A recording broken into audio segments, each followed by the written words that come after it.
All right, let's keep things going here on Move the Sticks, presented by Castrol Edge. And yes, we're back in the body shop, Buck. And today we're taking a look at the Miami Dolphins. And we've got some work to do on this car. It's a promising vehicle. I think it's got a chance to be really, really revving nice. But we've got some things we need to fix here. So why don't you diagram kind of the areas, the parts that need fixing here?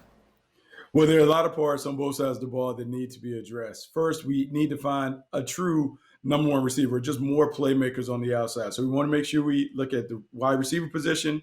We would like to have a dominant running back in the fold. Offensive line play is always going to help the quarterback. And then on defense, it's about edge rushers and linebackers. If we can take care of those five positions, I think the Dolphins will be well positioned to make a deep run in the postseason. Well, you mentioned receiver as one of those positions, which can get us to our next-gen stats powered by Amazon Web Services. Will Fuller, who they did bring over in free agency, is going to help him out here with some big playability down the field. You check it out, 3 balls down the field, big plays for him this last year, only 2 for the Miami Dolphins. So it's going to be a big addition. He's going to help them in that regard. So Will Fuller, I like that move, Buck, what he brings, somebody that can really get over the top. He absolutely can get over the top. You're talking about a big play specialist, someone that can run past defenses. He really opens up the field for the rest of the wide receivers. And when you think about Tua Tagovailoa, not only being able to push it down the field, but his ability to throw it underneath, if you have a legitimate threat that the defense has to worry about, particularly a big play specialist, it just creates more space and more opportunities for him to work the underneath areas. Yeah, it was highly coveted there. A lot of teams are trying to get in on Will Fuller, so it's a good get there for the Miami Dolphins. Okay, we talk about this every week in the body shop, about the engine of the vehicle. The draft is the engine for every franchise. And so when we look at trying to help this engine get humming here, I'm gonna make a move here, Buck. A little bit of a bold move here, but I'm gonna get out of this third pick. The Dolphins sitting there at pick number 3. I'm gonna take the phone call from the Denver Broncos, who want to come up from pick number 9. And what I'm going to get out of this deal, I'm going to get the 9th pick, the 71st pick, and I'm going to get next year's 1 and 3, which is going to give us a lot of resources here to get this engine fixed. You like or you don't like here? No, I do like that, because what we want to do is we want to get a bunch of blue chip players to put around the young quarterback, but also continue to upgrade the overall talent on the roster and that defense as well. And I think where they're situated at pick 3, prime spot for a team to come up for a quarterback. They can slide back without going outside the top 10 and still get an impact player at a position of need. So why don't you start us off here? They got the 9th pick now with this trade taking place. Who do they take? All right, so we're going to have an Alabama reunion of sorts. We're going to have Devonta Smith coming over to reunite with Tua Tagovailoa. This is a smooth route runner, a guy who consistently creates separation against all coverage. We saw him explode his final season at Alabama. I think you bring him over to Miami, an offense that is more catered to what Tua does. I think he falls in line. He gives them a really dynamic player who also can go on the slide and do some damage. Yeah, a pure route runner. Somebody's going to be able to uncover underneath as well. They've got some guys now that can get over the top, adding Will Fuller. They've got Preston Williams, I should say, to get down the field. And now you've got an opportunity with Devonta Smith to work underneath with Mike Gesicki, their tight end. I like that move. Now we get to pick number 18, their second first rounder this year. Let's go to the defensive side of the ball. You don't even have to pay for the airfare, just a little cab ride here for Greg Rousseau to come over from the University of Miami. An intriguing player who can play outside. He can slide inside and play the 3 technique. He opted out this last year, so it's been a minute since we've seen him. But last we saw, he was getting 15.5 sacks there in the ACC, using that length and the ability to finish to really wreak some havoc there for the Hurricanes. He absolutely can and will continue to wreak havoc. This is a guy who really has put the time in to work on his craft. Even though we didn't get a chance to see him this season, you can just tell he's gotten bigger, he's long, he's athletic, he's rangy, and he has a knack for getting the quarterback down. I like Greg Rousseau, and I like the fit in Miami. All right, so we've added Devonta Smith, we've added Greg Rousseau. Now we've got pick 36. How about somebody else that can help your young quarterback here? It has to be a running back, and the running back that I like in this situation is Javonte Williams. When you look at Javonte Williams, he is someone that is terrific with the ball in his hands, not only as a runner going inside in between the tackles and also on the edges, but catching the ball out the backfield. He has a full toolbox when it comes to playing the position. Plus, he also brings some nastiness. When you watch his tape, you see him finish runs with authority. He adds a little toughness and playmaking ability to this offense. He'll make the game so much easier for Tua Tagovailoa. adding playmakers around Tua, somebody that, again, is that physical inside pounder, but somebody that can be a real asset in the passing game, not just going out catching the ball, getting involved in a screen game, but somebody who's one of the better pass protecting backs in the entire draft as well. So we're reshaping this offense around Tua Tagovailoa. That gets us here to pick number 50. And I've already got Greg Rousseau, one defensive lineman.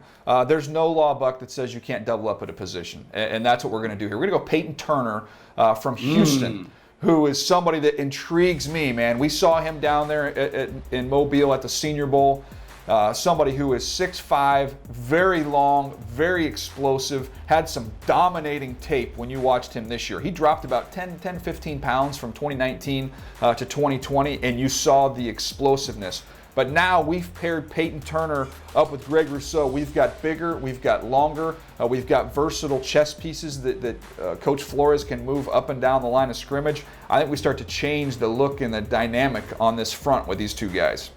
Man, you talk about the front on defense changing. I want to continue to add pieces to the offensive line because we talk about the identity. The identity up front has to be toughness, has to be physicality. So how about in the third round, we go and get Deontay Smith from East Carolina. And I'm thinking right around, the 71st pick, he should be available. Yep. When we had a chance to see him, very athletic, very smooth and fluid in the way that he changes directions.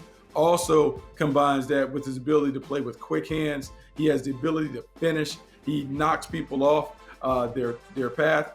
And so as we're building up this fortress around the king, which is Tua Tagovailoa, I want to make sure I have enough athletic guys in front of him to make sure he doesn't feel any pressure and he's able to throw from a cocoon. Man, they're building a very athletic offensive line. You think about what they did last year in the first round, being very athletic at the left tackle position. Now you continue to add to that here with Deontay Smith. I like the direction that we're going here with the Dolphins. Let's get one more bonus pick in here, pick 81. Well, let's go to Georgia and get linebacker Monty Rice. Somebody who can really run. A run and hit linebacker. Worked out well at the Georgia Pro Day. You watch him move around. Plays with a little tempo, a little energy as well, which I think will be appreciated down there in Miami. So we look at it after the trade that we made, Buck, and we look at what we've been able to accomplish here with Devonta Smith, Greg Rousseau, Javonte Williams, Peyton Turner, Deontay Smith, Monty Rice. That is a heck of a haul here to help overhaul this engine with the Miami Dolphins. Yeah, they're close. They were close a season ago. I think this brings them closer to getting to the tournament and making some noise when they do get into it.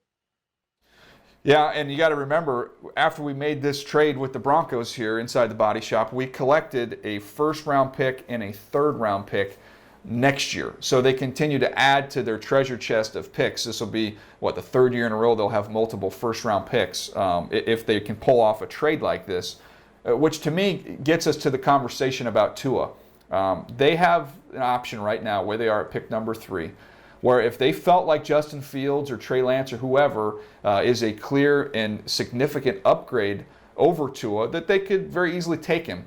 Or they could do this path here, trade down, accumulate more assets to build around him. I love Jamar Chase, Buck, and to me, I couldn't hate it if they picked him at 3.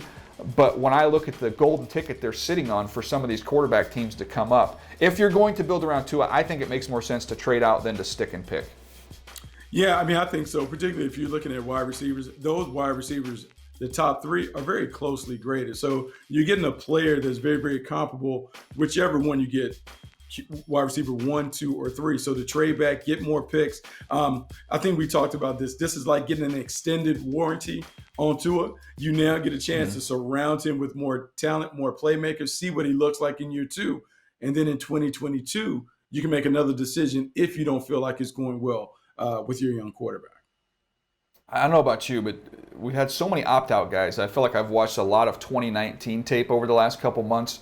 And I go back and I'm watching Alabama in 2019 at the beginning of the year when Tua was healthy, and I'm kind of reminded, this Tua guy's pretty good. I don't know why we've said already and determined he's a bust. He's got a lot of ability. He didn't have an off season. He's coming off a hip. Let's exercise a little patience here with Tua. Yeah, we should exercise a little patience. Sometimes for the young quarterbacks, it takes a little while to pop. And oh, by the way, he won a ton of games when he was a starter. I think we need to give him a little more time to see if he's going to be this star quarterback that many of us thought he would be at the next level. Yeah, if you're going to say one thing that you need to add, Buck, in this draft, the to-do list for the Dolphins to get accomplished to help Tua, what is it in your opinion? Oh, I think more playmakers on the outside. I want to make him as comfortable as possible. I want to try and replicate some of the things that he had at his disposal at Alabama. So big time pass catchers and a big time runner make life easy on the quarterback, and I think he'll respond in splendid fashion.